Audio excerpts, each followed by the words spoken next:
really delighted to be chairing this panel because I think it will probably bring together a lot of the issues and a lot of the discussion I think we've been having today. And before we get going, I'd just like to do a quick poll, show of hands. And I'd like you to put up your hand if you still have an IT trainer or digital capability staff trainers within your institution. So put up your hands. Wow. Oh, isn't that great to see? That's fantastic. I think we're getting a photo of that. I need a wide-angle lens. Can you put your hands up again? Yeah. Keep them up, panorama coming round. Oh, that's the way to do it. Yeah, that's the way to do it. Sorry, keep them up. I've lost my capability. Fantastic. Keep going, keep going, keep going, keep going, keep going. Bright light, bright light, bright light, done. Right. Can you put your hands up if the team is one person? Do I have to do that again? Yes, please. If the team is two people? Okay. 3 people? And more than 3? Right. That's really interesting because the whole premise for this discussion today was based, I think, on Fiona's email to a mailing list recently about whether IT training teams are still a requirement. And a number of replies that Fiona got back were, no, it's lynda.com. So this panel is really to explore the issues around staff training, whether training teams are still prevalent within our institutions. I think we obviously have a very informed and probably the converted here today, to discuss really the issues that we're talking about in terms of how do we upskill our staff more effectively, what are the mechanisms and what are the different approaches that we can use, and how do we sort of blend together the different options that we have. So I'm going to start off with a few questions just to start seeding the panel, and then we very much want to open it up for your questions and your comments as well. So our first question is following on, I think, from that email. Is the demise of the training team inevitable in the world of online just-in-time learning? And I'm going to open it up to our panel to see who might like to respond to that question based on what we've been hearing today. It's going to be a short session. No, we don't want to answer that one. May I have a different question then? Can I start off? I don't think the demise is inevitable. I mean, I think we've got an over-representation here, probably, because this is a group of people who have got funding to come to a conference on digital capabilities, so therefore your institutions are supportive of the whole notion of digital capabilities development. But I think, you know, certainly I think in some institutions the case is understood and accepted. I think probably, though, that we're going to be looking to a change in what we do. A change in our role, and you know, a change in the mode of training, perhaps, a change in the approach, the timing of our courses, and perhaps even more of a kind of cascade model where perhaps we work in partnership with students and they help to support other students in developing their skills, or even staff. So I don't think that we're all set to lose our teams, but our teams may need to have a bit of an existential sort of reflection on what it is they do and how they do it, and perhaps the old approach with, you know, lengthy training manuals and 3-hour courses may not be what our staff and students want these days. Can I add a bit to that? Please do. I work at the University of Brighton, and I work in the Centre for Learning and Teaching. So I'm actually not I do quite lots of stuff to do with tech, but it's mainly to do with kind of pedagogy and blended learning and getting people to think about using technology in learning. But generally I'm a kind of educational developer, academic developer, so I think a lot about staff development generally. And so what I would say was, first of all, when we say that in the world of online just-in-time learning, actually, if we think about the way that academic staff learn to do what they do, not just kind of from a technological point of view, but from all of their activities, the formal learning that we think of when we think of, or the kind of structured learning that we think of in terms of IT training, takes up such a tiny, tiny proportion of their daily routines. So, and that's not just for technology, but that for example, PG certs and things like that, which I'm involved in. So the key is, and this is this is our ultimate goal here, is to try and work out how do we get staff to update their skills and to do what we want them to do. And actually, we're gradually working towards thinking, actually, we've got to think more about course teams and curriculum development. But actually, most of the learning for staff goes on in informal situations, in small meetings between colleagues, maybe even 2 or 3 colleagues, in kitchens and in offices. And the trick is, and I don't know the answer to this, is to get discussions about digital stuff into those conversations, and that might be part of that bigger project. So, there you go. Thank you, Fiona. Can I just ask Ellie? Yeah, I think just on... Sorry. We'll come back to you, Jane. I think there's some nice points there for Ellie to pick up on. I think on that specific question, we often hear that posed to academics as well, or about teaching in general. And time again, when we ourselves are survey students or others are survey students, unless you're talking about distance learners and the way that technology has opened up education to lots of different people, students still really value the face-to-face interactions that they have. So if we're talking about IT training teams being about peer support, about teaching, about transfer of knowledge, I think in that context there's still a huge amount of value to both staff and to students in having a kind of face-to-face personalised experience, and what that can do for the kind of acceleration of their learning and their understanding. Thank you, Ellie. I'll come back to James. Yeah, I've got quite a few points to argue, and you've got to remember, this is question time, isn't it? It is. That under the last government, there were more... No, sorry. So, there's an assumption here from the question that IT is static, that digital is not going to change, and there's going to be no new technologies. You don't have to go that far back to realise how different technology was 10 years ago. Yes, we did have Moodle, we did have Blackboard, but 10 years ago we didn't have Twitter, we didn't have social media in the way that we do today. You go back 20 years ago, my department had 1286 computer for everybody in terms of doing it. We've changed. Email is now embedded into practice, especially if you need to know about the car parking.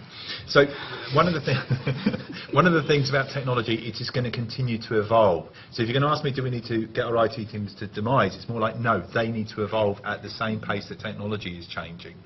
The other aspect I think is key when people say, oh, let's get rid of IT teams and just have lynda.com. It's like people saying, let's get rid of books and only have e-books. Let's get rid of theatre and only have cinema. Let's get rid of cinema and only have television. Let's get rid of television and only have... Why does it have to be a choice? Why don't we allow people to choose the sort of training and development just-in-time support that they need for who they are, rather than saying you've got to have this or you've got to have that?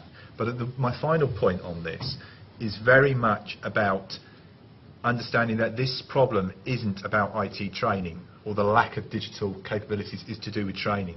This is a whole institutional approach. Why are we recruiting people who don't have the IT skills in the first place? Who's making that decision? Let's recruit people who don't have the skills necessary to teach and help learners learn in a modern university. Let's get them to this employ. There's a kind of assumption that they don't need to have these skills. If that's the case, that's fine. But make sure you've then got the training budget to support them. So, there we go. Controversial point there, James. Yes, and remember, yes, and I refer. I think, David. Yeah, I think I would echo what James is saying, and you know, I draw some parallels actually with I've been discussing with Phil Vincent today about lecture capture, and you think about some of the challenges we have around implementing that in universities. So the question of if someone can be replaced with a video, then perhaps they should be. So I would actually say let's challenge some of these assumptions. We started today with Martha Fox talking about how, I think it was 12 million of the population can't do 5 of the most basic digital skills online. So translating our provision to the online environment does not actually solve the problem for these people. We need to keep that in mind very, very crucially. So I think we need to challenge these assumptions. We need to think about what we're trying to achieve and whether, you know, if it is the right medium, I think evolution is the answer. I don't think it is a replacement. It's not an all or nothing solution. Thank you, David. Yes, and a very important point there, I think, about that options, keeping our options open and looking at a range of approaches to really support the variety of staff and students that we are catering for. Can I come in on another point? And I don't really want to pick on Ellie, but I will. Which is what you said about people liking face-to-face. It's a bit like whiskers. In other words, 9 out of 10 owners who expressed a preference said their cats preferred it. If you ask people who have already expressed a preference for face-to-face learning whether they like face-to-face learning, they're more likely to say yes. Because what you're not getting at the university are those people who cannot get there because they've got caring issues, they've got dependents, they may have autism, they may have personality problems. That means they can't work in groups like this. For them, online is the only way to learn. And if we don't provide for them, they're never going to be able to, in terms of improve and advance. If you ask people who prefer face-to-face whether they like face-to-face, generally you get the answer that you expect, and something to be very careful of in terms of doing. I'm not a critic, just saying. I completely agree. I think it's important, the lecture capture response that was made. We're often hearing from students' unions that they're trying to work with their institutions to get lecture capture. They think it's important. Students are saying all the time that it's what they want, and time and time again the argument that comes back is, well, attendance is going to be affected, students aren't going to turn up, and time again it proves not to be the case. So I think you're absolutely right that a blended approach is essential, that as well as issues about how to use technology, things like inclusion, equality, all of these things come into it, and staff should be kind of supported to explore them. But I think the kind of arguments that are being used to not progress technology, to not use innovative approaches, are often disproved when they're actually put in place. Yeah, no, I totally agree with that. And I think you've made an important point there, Ellie, about being very explicit about what the benefits of technology are going to offer. And it might not just be a case of, well, just because it's there we're going to use it, but more to be explicit about what the benefits are going to be and how to sell those benefits and how to make those benefits more, for students to be more aware really of what that's going to offer them. So I think that's an important point. So then, is it reasonable to expect staff and students to manage their own digital capabilities development? Oh, can I come in on that one then? Yes, if they know what they don't know. Yes. If they know what they don't know, perfect. But if you don't know what you don't know, how on earth are you going to be able to understand what you need to do? But even people who are well, I think I'm not, I'm not a techie. But Are you proud of that? Yes. Make an effort yourself. I'm not a techie in front of a technology audience. I don't like technology. Compared to all of you. Yeah. I think, well, the thing is, there's still quite a lot of things that I don't know how to do.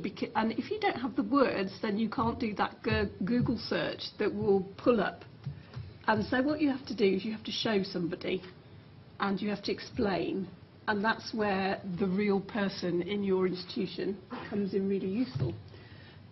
Rest of the stuff, I can stumble along with and find resources. But there's some things you reach a block and you just need a person. I think you're talking about self-regulated learning effectively here, and these are quite advanced skills and advanced capabilities, if you like, educationally. So to expect people to have these skills at all levels, I think, is slightly naive. It's unrealistic to expect that. Fiona and I were at a conference just 2 weeks ago, the CEDA conference in Edinburgh, where one of the keynotes said one of the biggest fears that art students have is a blank canvas, and it terrifies them. So I think we have to scaffold people to help them to discover what their digital literacy gaps are before we can actually help them go down the path of addressing those gaps. So a gap fit analysis, perhaps using the sort of tools that James and colleagues are working with. Nice plug there. But yeah, I think we can't be naive about this. These are advanced skills. We tend to think about them in terms of our own capabilities. We are, by definition, probably more advanced than many of the people that we're working with, and some, particularly the younger audiences that we're working with. So I think, again, it's some assumptions underpinning that. I think that's interesting, David, because you've touched on that perhaps difference between what we're interpreting by IT training in terms of being able to be competent with the use of a particular system or a particular piece of software, to developing capabilities, which I think, James, you were saying is more, from what we were saying earlier, is more about the skills, the attitude, the behaviours that we require to be efficient in a digital workplace. And, I put forward that there is, how do we feel we are able to address those two perhaps diverging requirements of staff? There has to be some levels of technical confidence, but it's also about how we then apply that into our own context to be able to be proficient at the job that we are doing in a digital workplace. I think there's a context, an aspect for students there as well, which has come quite clearly out of the digital student study, that is about context. So students, like you say, knowing potentially how to use a lot of the technologies that are being put in front of them are not necessarily in the context of learning or for the purposes of higher education. So a opportunity to use the kind of creativity, the knowledge, experience that students have, the creativity that they have with technology, but also a lot of support needed to help them situate it in that environment, and being very conscious of the fact that they're using technology obviously in their personal lives, specifically for learning, but also for the majority of students now in a work context potentially as well. Increasingly students are finding part-time, sometimes even full-time jobs alongside full-time study, not in your kind of traditional sort of service sector, but in offices, who are going on placements and working alongside their studies, and will be utilising technology in very different ways for different purposes. It seems to me that we should do more to sort of engage with careers and employers and groups like that to understand what's needed. I think that might be a more sort of compelling message to students, is that employers expect you to be able to do this, to do this kind of a role.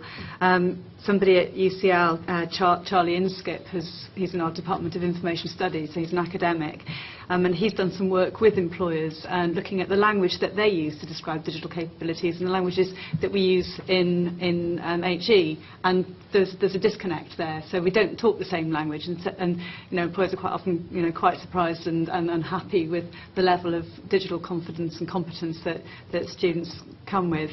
We're not talking to them enough about what they're expecting, and we're not working enough with careers departments to put on programmes which are appealing. And it may be that students are more likely to engage with something which is put on by careers in their third year as they're trying to find a job, than they are going to be coming to something which is run by the IT department.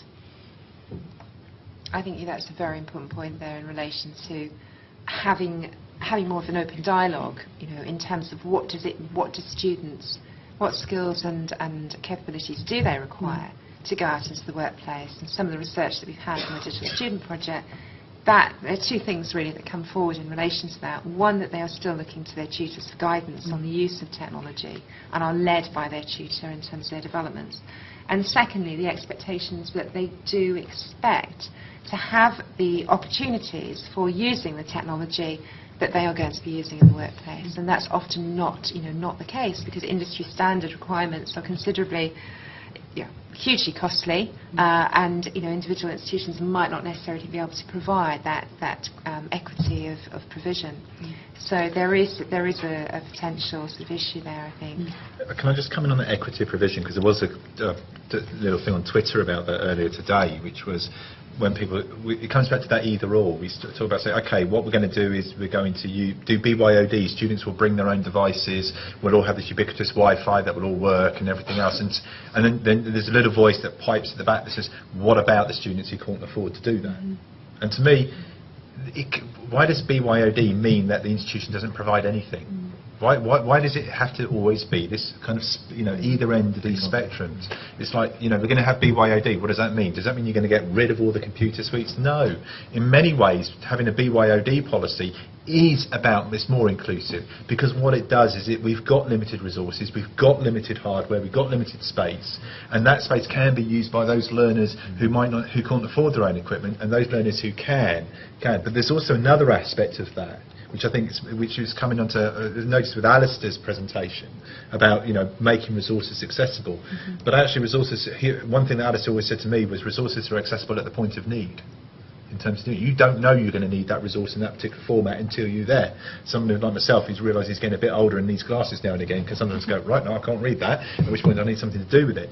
But that kind of process of deciding who needs to have what when is often down to the learners. So I do think we need to remind ourselves sometimes this isn't about either or. It's not about saying you must have BYOD and no resources. It might be more about providing a wealth of resources and processes that enable learning to happen at a time and place that suits the learner, rather than the time and place that suits the timetabler or the room scheduler or facilities or closing the room at 5 and so on.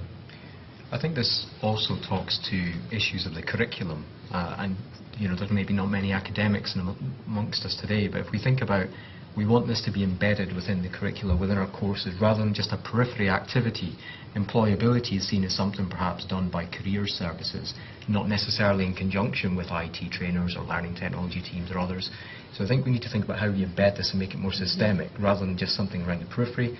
But we also need to think about the authenticity of that curriculum, and how we can actually make tasks that don't necessarily demand on technology, but to think about how we engage learners in the professional communities that they're going to join. So I think there's ways we can do that in an academic sense. We can't just do this with a technological solution. Can I just emphasise that point, because there's a new QAA study. It's quite narrow in scope, but it looked at employability, and one of the key findings of the report was that employability is most effective when it's embedded into the curriculum, embedded into courses. So on Fiona's point about how can we link more the kind of IT work that we're doing with employability, the curriculum is the kind of third dimension of that, and where it's going to be all these things are going to come together and be most effective.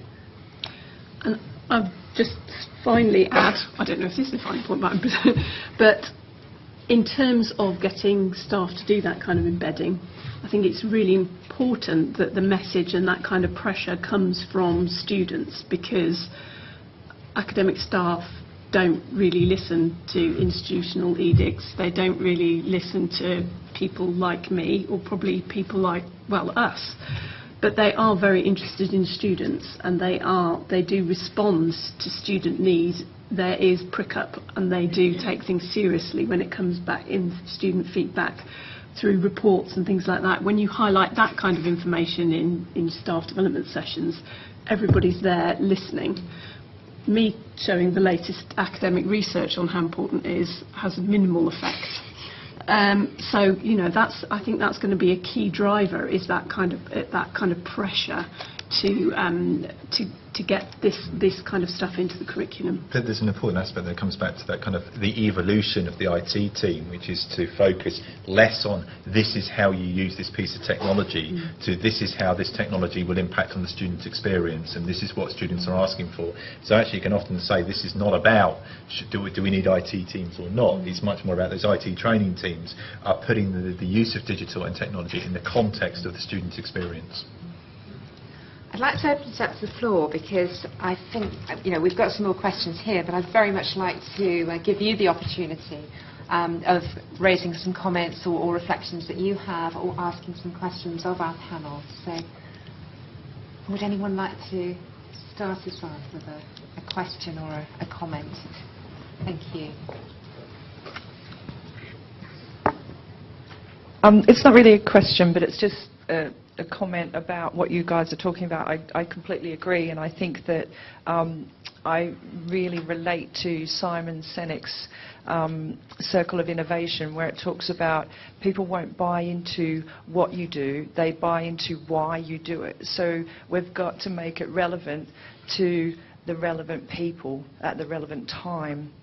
And that's really where you're going to get buy-in, because you could have all these really fantastic tools, but if you're not making it relevant to those people, they won't see the benefit of it. So you won't get that buy-in, and you won't succeed.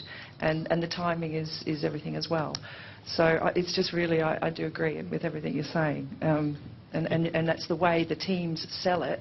So the teams still need to be there to make it relevant and to be able to sift through all of the information.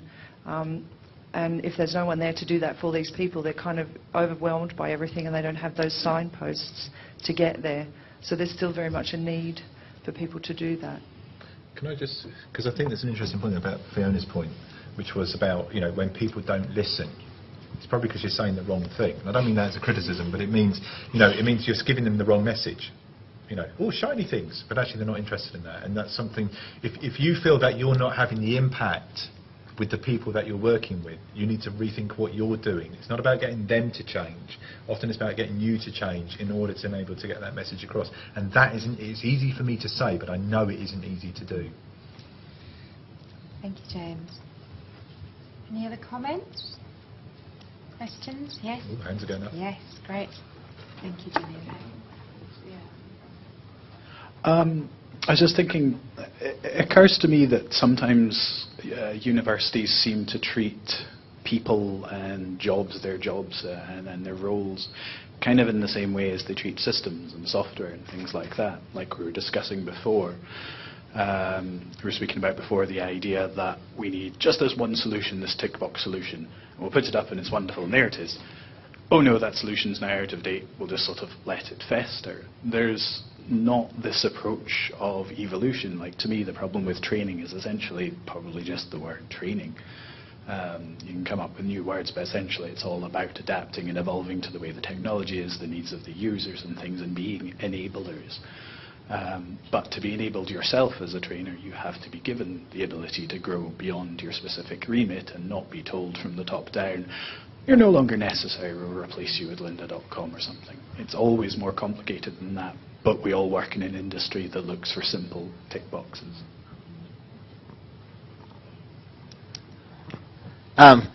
Yeah, okay, so I'm trying to phrase exactly what my question is, because I have a few kind of questions in my mind. We don't have an IT training team in my university, and it wasn't replaced with lynda.com. We had to argue for years afterwards to get lynda.com to have some additional thing, actually, so it wasn't necessarily just a like-for-like replacement. But one of the things I've been thinking about is kind of I suppose the question is, what is the best way to develop the digital capability of our staff and students?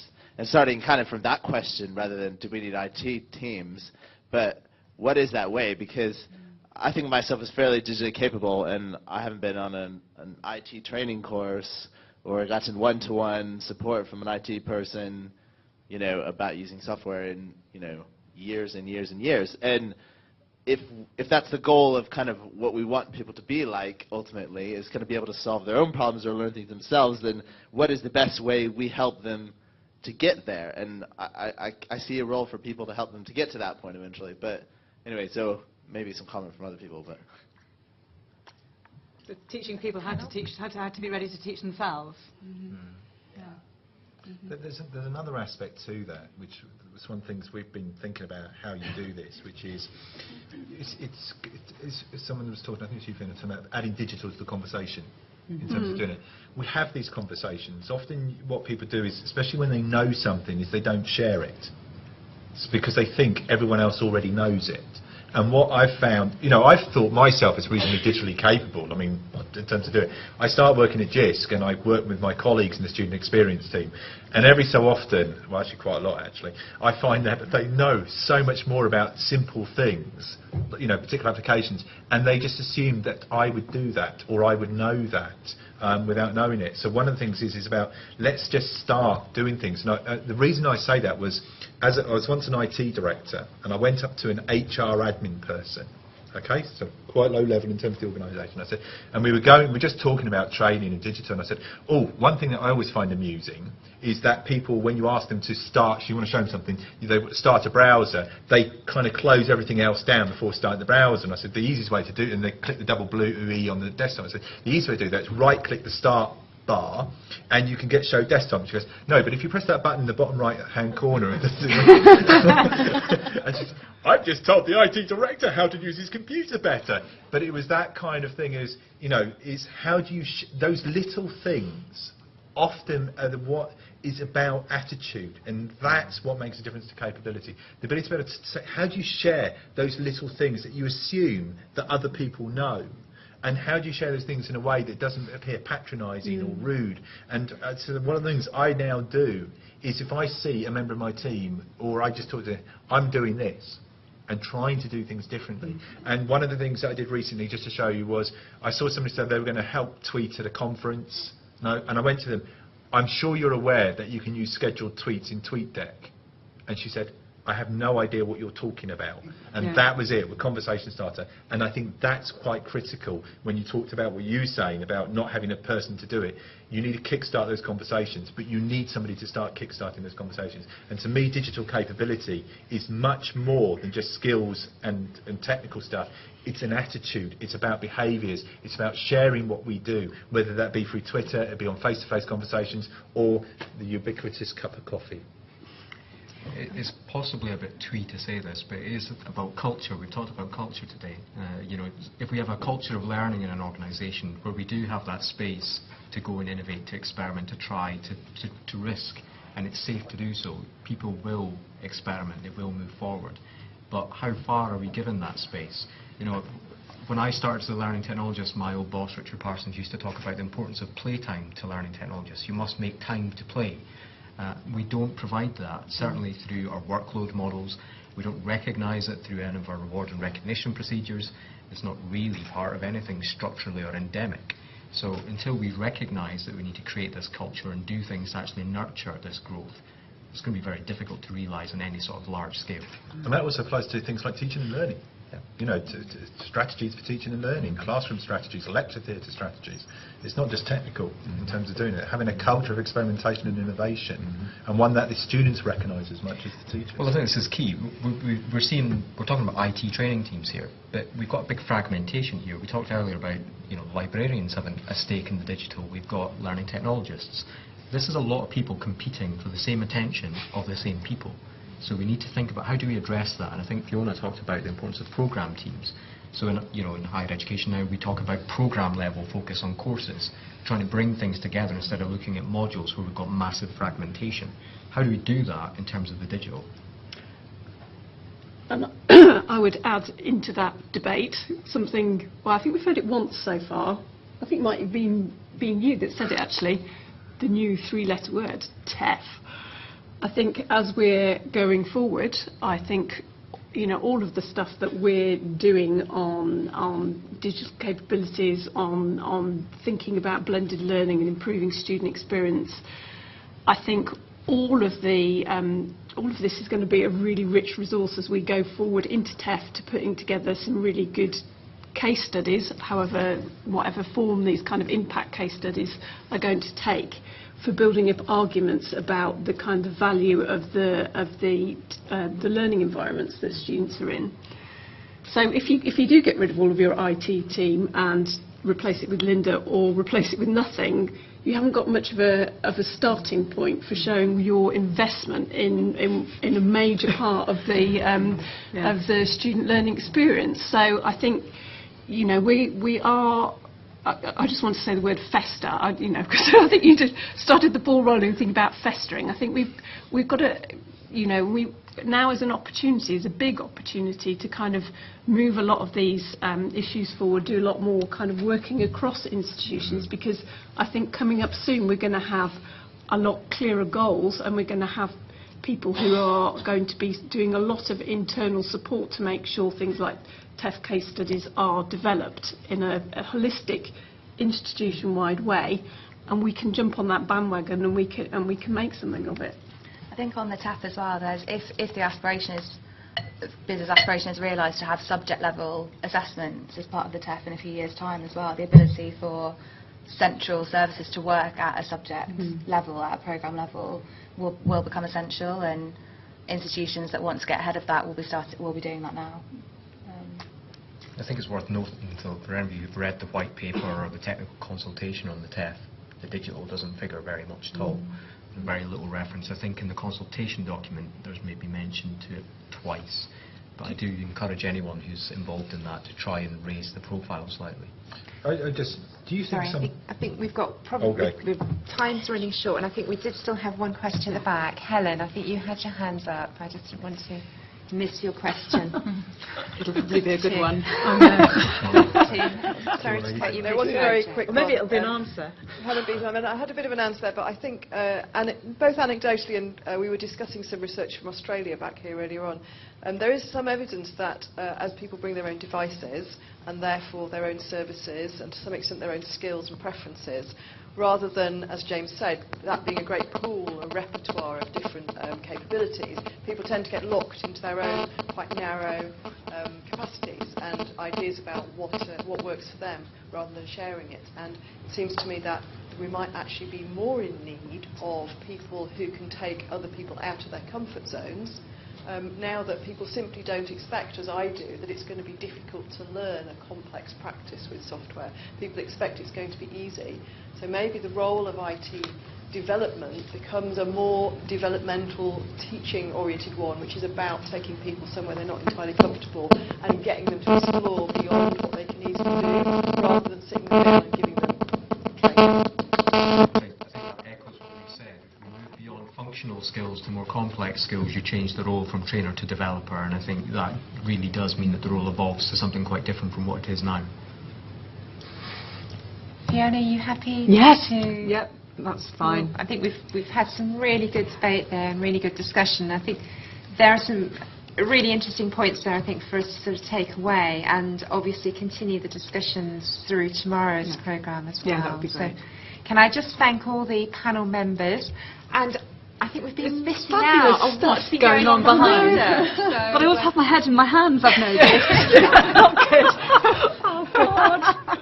I think we're all going to really look forward to seeing that in its final finished format. So thank you very much for that wonderful illustration as well. So thank you all. That was excellent. Thank you.